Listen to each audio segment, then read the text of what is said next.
Ayan, luto tayo ng sabaw. Ayan, sarap ng aking sabaw with mais. Ayan guys, ang aming tanghalian na sabaw. At ayan, nalagyan ko na siya ng gabi at kalabasa. Ayan. O diba guys, lagyan ko siya ng pitsay. Ayan ang aming sabaw sa tanghalian. O diba? Sarap. So, ayan. Lagay na natin ang ating gabi at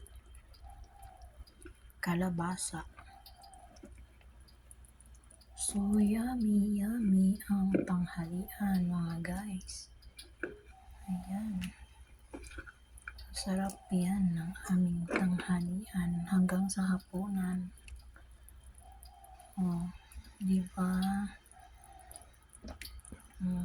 Malapit na maluto ang ating sabaw-sabaw. Ayan. Ayan, lagyan na natin ang ating pitsay.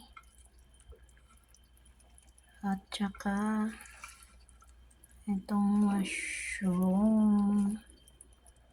O diba guys, sarap.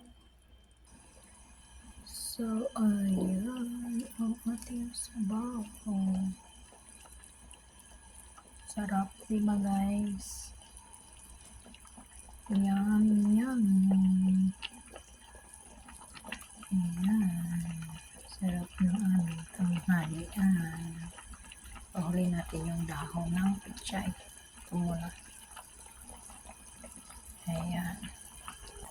Ayan, lagyan na rin natin ang dahon ng pitsay. Diba? Sarap. Yummy, yummy. Ito na ang ating sabaw-sabaw. Uy, umaapaw ang sabaw. So, diba? Ganito yung sabaw. Sarap. Ang tanghalian namin ni Lola. Diba? Sarap. Guys, kain na tayo. Ayan. Thank you for watching guys. Bye.